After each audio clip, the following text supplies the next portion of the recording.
Imagine what your learning experience would have been like if you never had to question whether your professor has racist intent.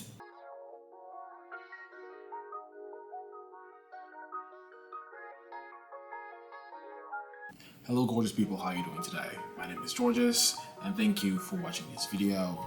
The three stories I'm going to talk about today are Angelina Jolie's kid going to Spellman and pledging aka J-Lo and Ben Affleck. And then the third is the 90-Day Fiancé man from Nigeria who fled from his wife the minute he arrived in America. Let's get into it. Welcome to the channel.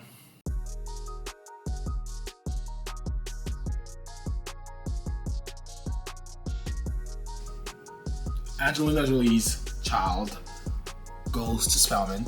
If you don't know about Spellman, it's a historically black college.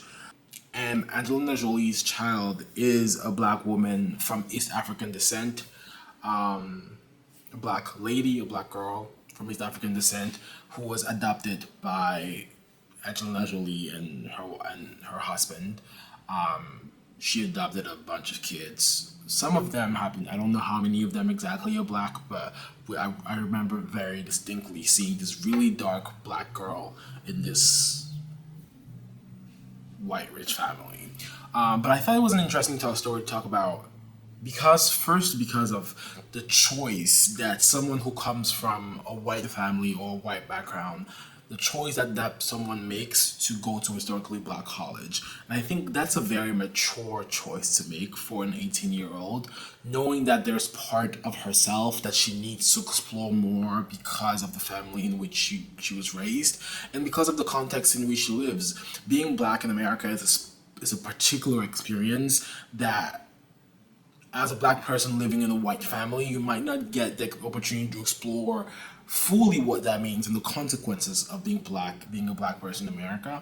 And so making a decision as a 17-year-old girl to go to a historically black college and pledge a black sorority is a very significant and I think very mature step. I also think the fact that Kamala Harris, who might become the first woman and first black president, the first black woman president, the fact that she happened to be a woman who went to historically black college, also a woman who was not raised by a black parent, raised by an Indian mother, still a person of color, so the context there is different, but she's not raised by a black mother, decides to go to a black historically black college, Howard University, and pledges aka. I think it was interesting for me to talk about this story because of the maturity that it takes for someone who was perhaps raised as a black child, but didn't completely understand the whole extent and the beauty of their blackness because of the context in which they were raised. Them choosing to explore that by going to a historically black college and pledging a black sorority, I think that's a super interesting thing to talk about, and I really want to talk about just to commend that child for doing that. The second aspect that I want to talk about in this story is the prevalence and the prominence that historically black colleges and universities are taking in our society right now. I think I'm very happy about it. I'm very proud of that.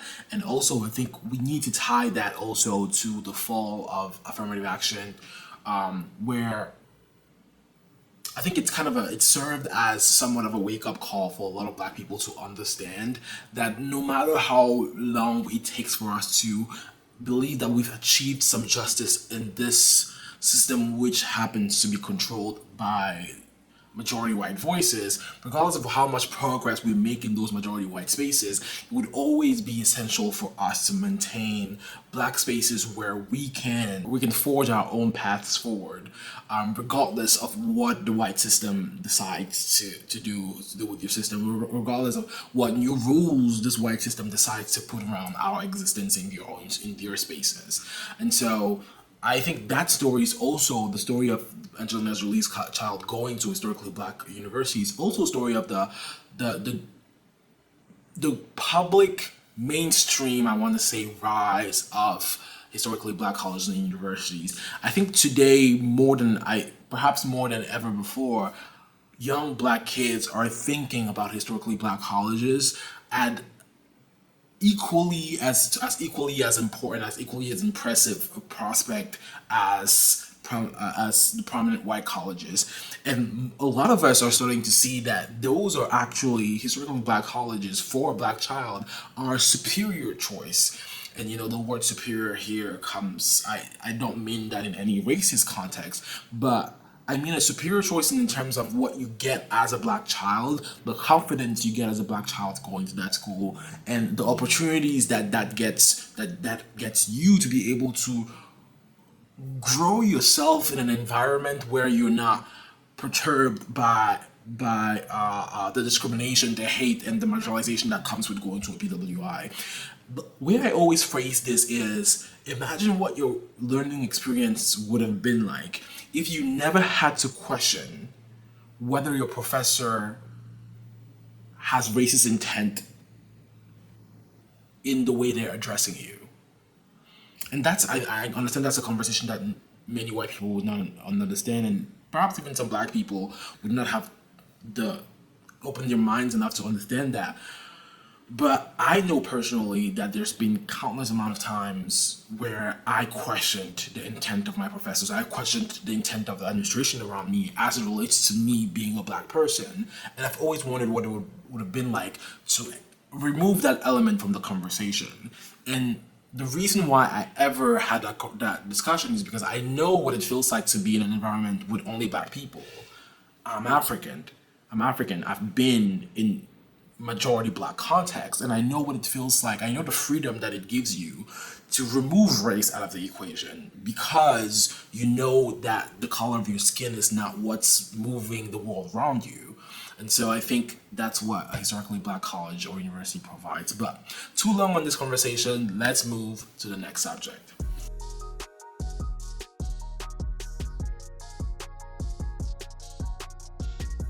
It's a story of J-Lo and Ben Affleck. I mean, sucks for them. I want to pretend to care, but I really don't care. I just want to talk about this because it's been such a big story in the past few months. And I feel like there was one aspect of it that I wanted to talk about. The one aspect I want to talk about is the amount of hate that J-Lo has received in the past few months. I don't know where it's coming from. There's been claims that she's not the one singing on her albums, and she's not a good this, she's not a good that. And I'm just like, why is this coming out all of a sudden 20 years after the peak of her career? As it relates to the fall of her relationship, or to the end of her relationship with Ben Affleck, I think what I get from the length of that relationship is perhaps she was a rebound for Ben Affleck. I think the reason why she was in that relationship with him, or the reason why he wanted to be in a relationship with her, perhaps was to prove something to his ex-wife, or to prove something to himself after his relationship with his ex-wife. I haven't done the research on how his relationship with his ex-wife ended, but if I had to guess, I would probably think that it had something to do with her stepping out of the relationship. I think for me, what this reads is a man who was insecure and needed to get his insecurities to reassure himself by dating what seems to be like one of the sexiest women on earth right now at that time, Jennifer Lopez. And I tend to believe that I think she really wanted that relationship to work. But then again, I don't know those people. So next subject.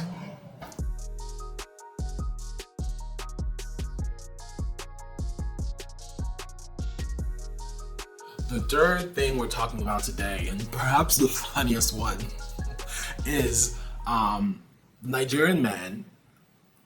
I think he's Nigerian, right? The Nigerian man, or the African man, who got married to this older white woman through the 90-Day Fiancé, the TV show, and then sometime after he had moved to the U.S. and has gotten his papers, escaped from his wife. Well, escaped is a big word. I remember seeing this article a few months ago where the article was basically saying that the guy was missing. And that article was circulating in black and African circles, where everyone was just laughing at the term missing, because we all knew that man had ran away. He got his papers. Like, he was there because he wanted some papers, permanent residence, citizenship, something. He got it and he was out. So like the missing part was just like, oh, that's cute. She really thinks she really thinks something happened to him. No, babe, you lost that man.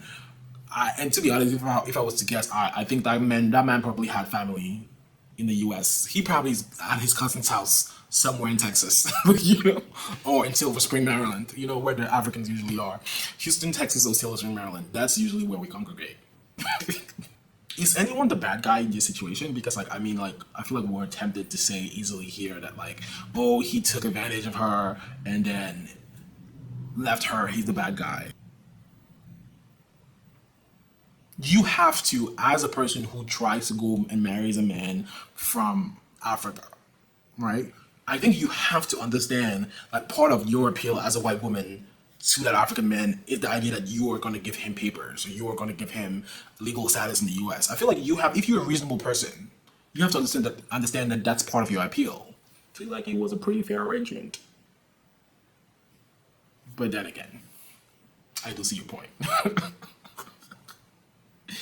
Well, let's wish good luck to this very happy couple. And hope that they find your way back to each other.